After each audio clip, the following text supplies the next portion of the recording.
तो बताइए सुमित कुमार जी, मैं आपकी क्या मदद कर सकता हूँ? सर ऐसा है पिछले 9 जून के लिए हमारे यहाँ हम दुकान पे थे नहीं, हम लोग बाहर थे। मैं सर यहाँ से व्यवसाय भी करता हूँ, अपना बिजनेस है मेरा। हेलो। हाँ हाँ, मैं सुन रहा हूँ। तो सर क्या हुआ था, हमारा छोटा भाई है, उसके साथ तो 3-4 लोगों ने मारपीट की थी। वो अकेला था, दुकान पे आके मारा था उसको। क्या कारण था? तो उसके वो मतलब बिजनेस की थोड़ी बहुत रंजिश मानते हैं, वो भी गुप्ता ही थे।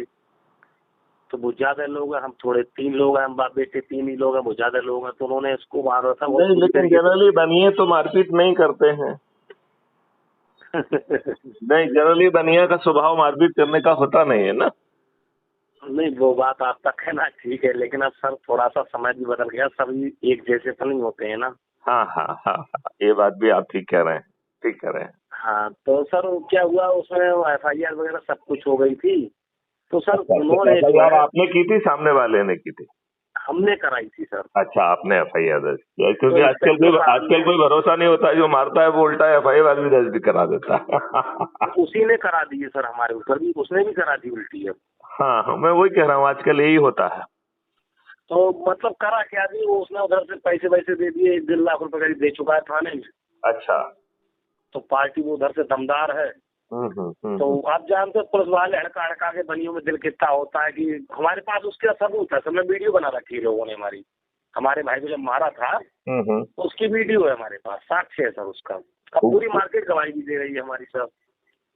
ओके तो उसमें क्या है कि कप्तान साहब के पास में 3-4 बार जा चुका हूँ, ओके बड़े SSP साहब के पास। तो उन्होंने उसकी जांच नहीं बदली आज तक। मैं जो उन्होंने उस पर FIR कराई, मैं उसकी जांच कराना चाह रहा हूँ दूसरे थाने से। Okay okay. तो वो सर जांच नहीं बदली उन्होंने। फिर मैं ADG साहब के पास गया बरेली, क्योंकि मेरा बरेली मंडल लगता है सर। हाँ तो ADG साहब को हमने बताया, तो उन्होंने आदेश तो कर दिया, लेकिन थोड़ा सा उनसे कुछ मतलब बात करते ही करते कुछ नाराज थे। पहले तो पूछा कि क्या हुआ, जब हमने पूरी बात बताई सर नाराज हो गए तुरंत। अच्छा, बोले आप, उनकी नाराजगी का क्या कारण था? उनकी नाराजगी का ये कारण था, जो यहाँ पे एक सब इंस्पेक्टर है, तो उनकी जो बिहेव है, उनका जो भाषा है बोलने बहुत गलत है। हर व्यक्ति से सीधा जबान चला के बात करते हैं, चाहे वो व्यापारी हो या अपराधी हो या कोई सज्जन आदमी हो। तो हमने कहा सर उनसे हमको ज्यादा कुछ खतरा लग रहा है, झूठा मुकदमा भी सर लिख दिया, ऐसा ना हो दोबारा किसी केस में फंसा दें। तो बोले आप बोलते जाते हो। वैसे बहुत तेज थे AD साहब, ये पहले IG थे, क्या ये नाम है डी साहब का? रमेश शर्मा। रमेश शर्मा। ये रमेश डायरेक्ट ऑफिसर हैं? ये सर पहले यहाँ बरेली में अब से 2 साल पहले IG पद पे थे। नहीं उसके नहीं, बाद इनका मैं प्रमोशन हुआ दो इलाहाबाद के लिए। नहीं नहीं, आप समझ लेना है, दो तरीके के जी ऑफिसर होते हैं। एक जी। डायरेक्ट होते हैं, जो कि डायरेक्ट IPS ऑफिसर बनते हैं, राइट? और हम्म। एक होते हैं जो डिप्टी SP से प्रमोट होते हैं। नहीं नहीं, डिप्टी SP नहीं, पहले भी IG थे, यहाँ प्रमोट होके ये इलाहाबाद गए, इलाहाबाद से फिर वापस आ गए बरेली ADG होके। अच्छा, तो अभी इनका ADG है मौके में। ADG का पद जो है यहाँ का बरेली का, अब एडिशनल DG के समकक्ष बना दिया गया है। जी। पहले तो IG, मुख्य तो IG है वो, लेकिन एडिशनल DG उसका चार्ज देख रहे हैं, ऐसा है। नहीं, IG भी बैठते हैं, वो दूसरे उसमें बैठते हैं, कार्यालय उनका अलग है।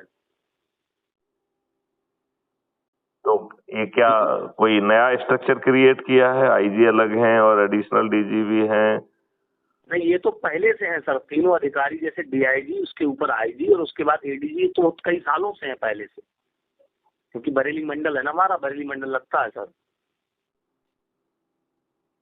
नहीं, तो क्या अब आपके यहाँ पे मंडल में सभी जगह एडिशनल DG ही चार्ज देख रहे हैं? अब सर उसकी मुझे जानकारी नहीं है, फिलहाल ये देखा है, इनका तो मुझे पता है, इतना सर मुझको ध्यान नहीं है, ना मुझे पता है इसकी जानकारी। ओके तो ओके। क्योंकि इतना मेरा बाहर कहीं जाना होता नहीं, मैं आपको कहूँ अकेला आदमी, अपने घर में छोटा मोटा बिजनेस है और छोटी सी फैमिली है, बस उसी को देखता हूँ। आप सब बात जानते हैं, इतना समय कहाँ होता है व्यापारियों के पास। अच्छा, आप बताइए, आप क्या मदद चाहते हैं? मदद ये चाह रहा हूँ सर कि आप जो हैं, या तो मतलब जो SP सिटी साहब हैं, उनके पास जांच रुकी पड़ी है, एडीजी साहब ने उनको आदेश लिखित में दिया था। हमारे बयान भी 2 बार हो चुके हैं वहाँ पे एसपी सिटी साहब के पास, लेकिन वो लोग जांच नहीं कर रहे। इंस्पेक्टर साहब से पता नहीं क्या बात करते हैं, वो समझा देते हैं, फिर वो कह देते हैं जांच हो जाएगी। जांच नहीं हो कराने दे रहे हैं। जब मुकदमा उन्होंने लिखा है सही है तो जांच कराने में क्या दिक्कत है? दूसरे थाने जांच करा दी जाए, दूध का दूध और पानी का पानी हो जाएगा। वो उनका ये मेन मकसद है। एक काम करिए, जी जी, सभी अधिकारियों के नाम और नंबर मेरे पास भेज दीजिए। हमारी जो वार्तालाप रिकॉर्ड हो रही है ये मैं उनके पास भेज दूंगा। अच्छा, हाँ, तो वो और फिर उनसे कहूंगा कि वो निष्पक्ष जांच करा ले।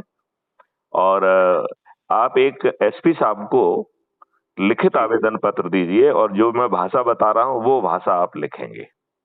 जी, पत्र देने के बाद यदि आपकी जरूरत होती है तो एसएसपी साहब से मेरी बात भी करा दीजिएगा। जी जी, यदि आप उनका नंबर देंगे तो मैं अपने आप भी बात कर लूंगा। मैं आपको एक बड़ा कानूनी पक्ष बता रहा हूं जी, कि कानून ने सेक्शन 154(3) में एसपी को बहुत ओरिजिनल पावर दिए हैं।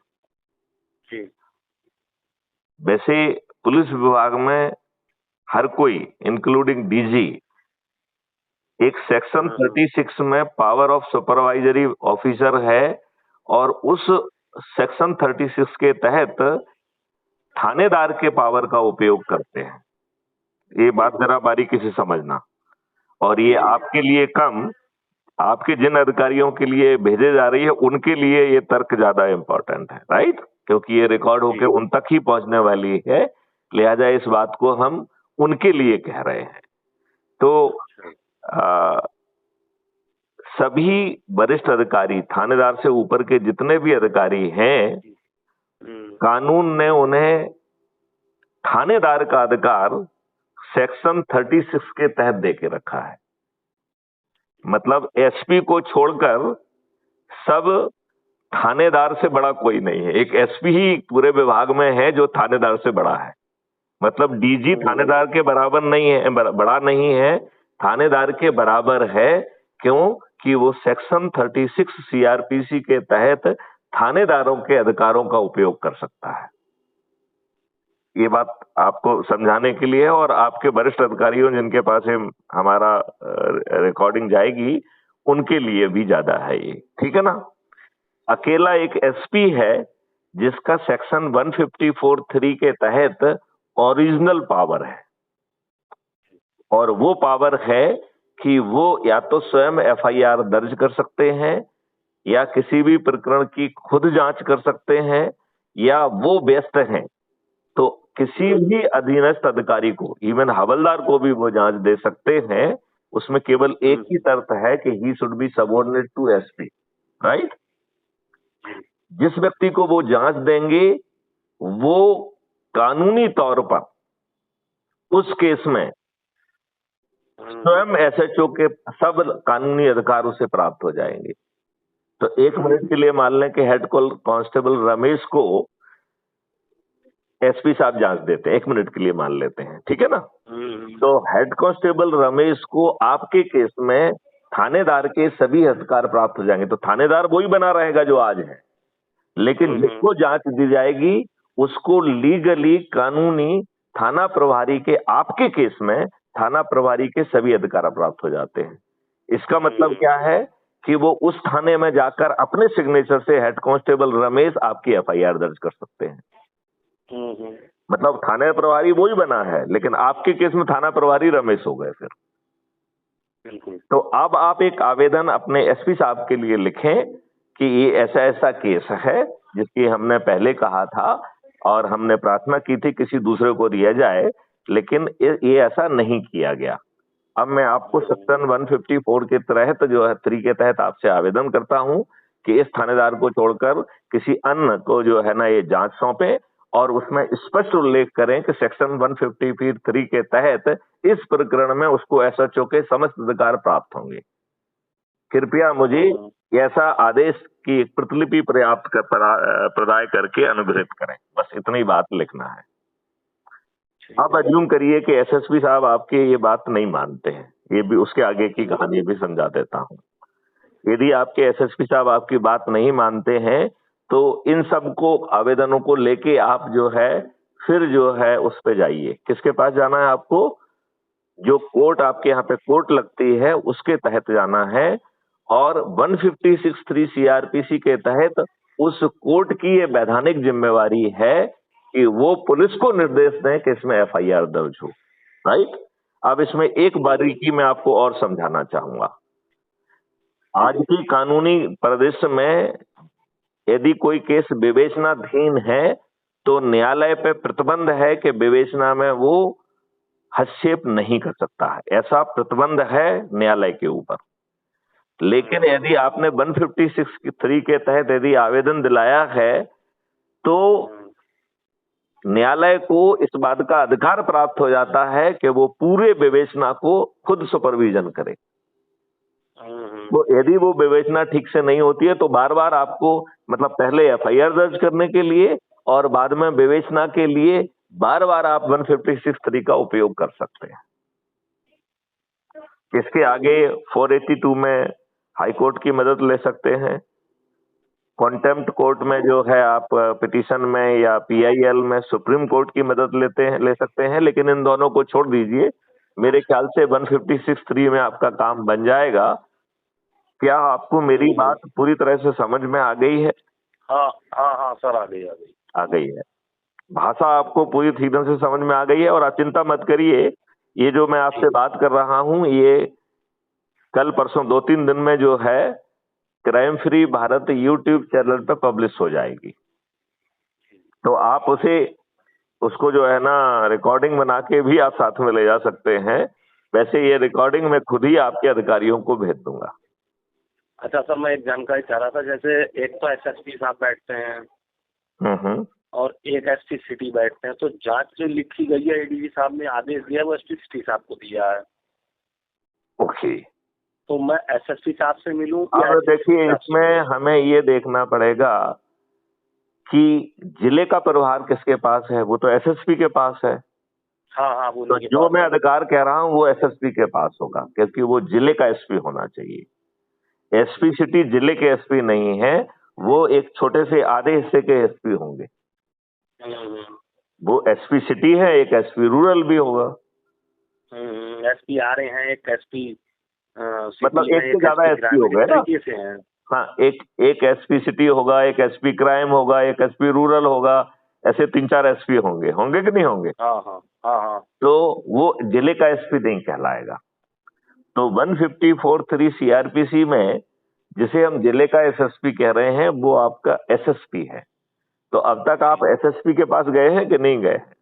3 बार सर जा चुका हूँ मैं, 3 बार। तो आप अब जो है इस कानूनी धारा के तहत जाना, जो मैंने आपको भाषा बताई है उस भाषा में आपको आवेदन लिखना है और फिर वो करना है। अच्छा सर, इसकी रिकॉर्डिंग मेरे पास आ जाएगी? आपसे बात हो रही है उसकी सर? ये तो crime free Bharat YouTube channel पे आपको मिल जाएगी। नहीं, वो तो मिल जाएगी। जैसे मैं अगर भूल रहा हूँ तो मैं आपको कॉल ना करके उसमें से देख लूंगा कि सर ने क्या क्या किस तरीके से, तो उस हिसाब से मैं लिख दूंगा। हाँ, ये उसी पे मिलेगी आपको। क्राइम फ्री भारत की ही रिकॉर्डिंग आप तक में पहुंचेगी। मैं भी आपको एक भेज दूंगा, डोंट वरी अबाउट इट। देखो ये कानूनी कार्रवाइयां हैं, इसे कानून की पेचीदगियों के साथ लड़ना होगा। आपको मालूम है लोग बाग सरकार को बहुत बड़ा मान रहे हैं, संविधान ने सरकार को बड़ा नहीं बनाया है, ये लोगों को मालूम ही नहीं है। वो सीएम को मसीहा मानते हैं, सीएम मसीहा नहीं है। आपको मालूम है? आपका रेफरेंस वहाँ पे दूं तो? अरे मैं ही अपने, आप चिंता क्यों करते हैं, आप नाम नंबर भेज देना, मैं ही सबके पास अपनी रिकॉर्डिंग भेज दूंगा ना। वो हमारी भाषा में सुन लेंगे, कानून की भाषा में बात कर रहा हूँ। जी। नहीं समझ में आया? मैं कोई नहीं समझ गया। मैं जो है ना कानून के सेक्शन की बात कर रहा हूँ, मैं किसी व्यक्ति की मेहरबानी की बात तो नहीं कर रहा हूँ ना।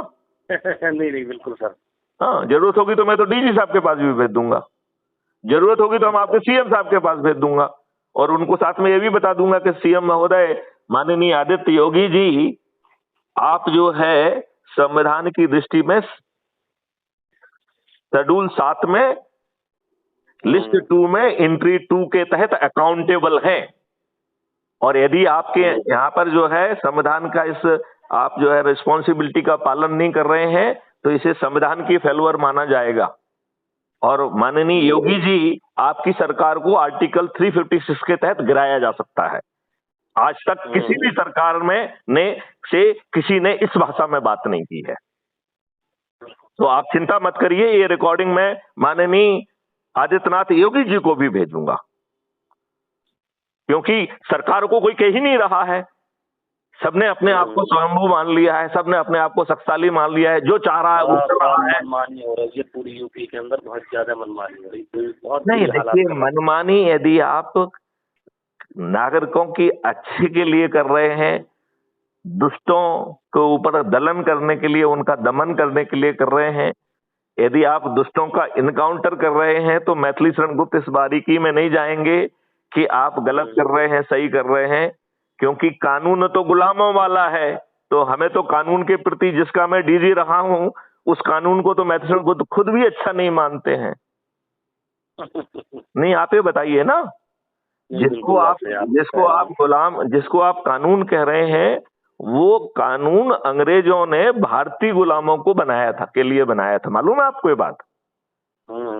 ये लिखित में है कि भारतीय गुलामों को कदम कदम पर अपमानित करना है, भारतीय गुलामों को कदम कदम पर उत्पीड़ित करना है, भारतीय गुलामों को कदम कदम पर शोषित करना है, और उन्हें प्रक्रिया में उलझाकर न्याय से वंचित रखते हुए उन्हें बर्बाद कर देना है, जिससे उनमें हीन भावना पैदा हो और वो अंग्रेजी साम्राज्य के विरुद्ध आंख उठाकर देखने की हिम्मत ना करें।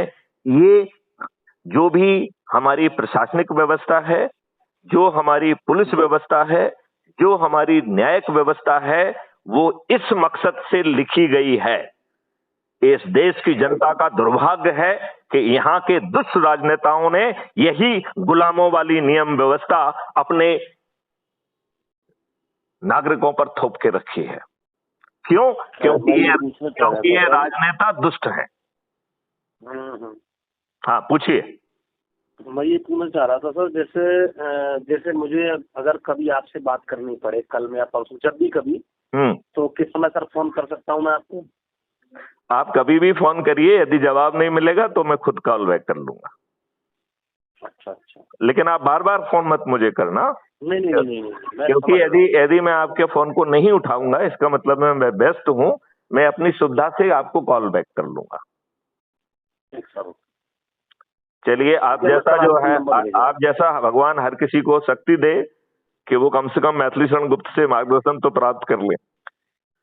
बिल्कुल साहब, मैं कोशिश करूंगा। 24 तारीख को कहाँ प्रोग्राम है सर, तो आपसे मुलाकात हो सकती है ना 24 तारीख को सर? नहीं, 24 तारीख को मैं तो किसी प्रोग्राम में नहीं आ रहा हूँ। 24 तारीख को सूचना होगी आपको, शायद आपको नहीं, अग्रवाल जी हैं गोरखपुर वाले, उन्होंने नहीं बताया था आपको? नहीं, बताने से थोड़ी आते हैं, मेरी सहमति मिलती है तब आते हैं, किसी के बताने से थोड़ी आते हैं। यदि उन्होंने मुझे आमंत्रित किया है, मैंने सहमति दी है, तो आऊंगा, नहीं तो थोड़ी आऊंगा। अच्छा। अभी तक तो मेरी बात नहीं हुई है, और किसी ने बिना बात किए यदि मुझे आमंत्रण भेजा होगा तो ऐसे आमंत्रण को मैं बात मान्य नहीं करता हूँ। चलिए सर, कभी मुलाकात करना चाहें तो सर कहाँ हो सकती है? मैं तो भोपाल मध्य प्रदेश में रहता हूँ, तो आप अपनी सुविधा से मुझसे नहीं मिल सकते हैं, आपको यहाँ तकलीफ करना पड़ेगी भोपाल आने की। नहीं साहब, कोई वो नहीं है। अगर हमारे दिल में है आपसे मिलना है तो भोपाल के हम पश्चिम बंगाल भी जा सकते हैं। चलिए।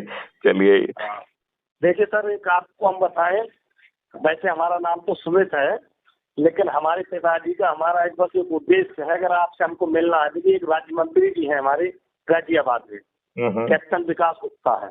उन्होंने हमारी बात हुई थी फोन पे, तो बोले किसी दिन भाई साहब मुलाकात, हमने कहा उनसे सब करना चाहेंगे, बोले जब चाहो तब आ जाओ। हमने अचानक गाड़ी निकलवाई और हम गाड़ी निकाल के 3-4 लोग बैठे और हम तुरंत गाजियाबाद अचानक पहुंच गए उनसे मिलने। लगभग हमारे 350 किलोमीटर दूर है। अब वो अचानक चौंक गए, बोले भाई साहब कल परसों में बात हुई थी, आप अचानक आ जा रहे हैं। अरे साहब, जब हमने मन में ठान लिया ना कि आपसे मुलाकात करनी है, तो आप चाहे 7 समंदर पार हो, हमारी पहुंच है तो हम वहां जाएंगे जरूर। अगर रास्ता है वहां का तो जाएंगे जरूर मिलेंगे। तो जरूरी है साहब, किसी ना किसी से मुलाकात में करूंगा, ऐसा नहीं है। चलिए, लेकिन तो आपको फोन पहले करके तो उनको सूचना ये क्यों बताइए कि नहीं करूंगा? किस फंक्शन की बात कर रहे हैं, क्योंकि मुझे तो कोई याद नहीं पड़ रहा है कि मैंने किसी को सहमति दी है। नहीं, ऐसा है वो मतलब वो सभी व्यापारियों का इकट्ठा अपने वैश्य समाज के लोगों को करेंगे, तो उसमें जो है नहीं, लेकिन उस वगैरह फंक्शन जो के भी लिए यूज जिसको होगा। बुला रहे हैं उसकी सहमति और उसकी कन्वीनियंस तो पूछना पड़ेगी ना। अब वो तो मैंने विष्णु अग्रवाल अंकल जी को फोन भी किया था आपको फोन करने से पहले, तो उन्होंने कहा बात कर सकते हो, कोई दिक्कत नहीं है। तो मैंने कहा ऐसा है सर, मतलब डीजीपी साहब है, पता नहीं अगर फोन वोन की भैया हम आपको जानते नहीं तो थोड़ा वो लगता है ना। हम्म, इस वजह से मैंने बोला, मैं अंकल जी ने कहा बोला आप बात कर लें, कोई दिक्कत नहीं, बोले अपने समाज से हैं हम्म। और यहाँ पर तो साहब जो कुछ है सब ठीक है। बड़ा स्थिति समाज की खराब हो चुकी है अपने की, देखो, क्योंकि समाज आए की दिन स्थिति रोजाना इसलिए अपराध बढ़ते जा रहे हैं। देखिए, समाज की स्थिति इसलिए खराब है क्योंकि आप दूध देती हुई गाय हैं। हर कोई आपको दूध बिल्कुल देती सही गाय कहा। देखता है, वो आपको जो है ना जितना चूस सकता है, जितना आपका दूध निकाल सकता है। और दूध निकालने के साथ साथ आजकल तो चमड़ी निकालने का रिवाज भी ये बन गया है।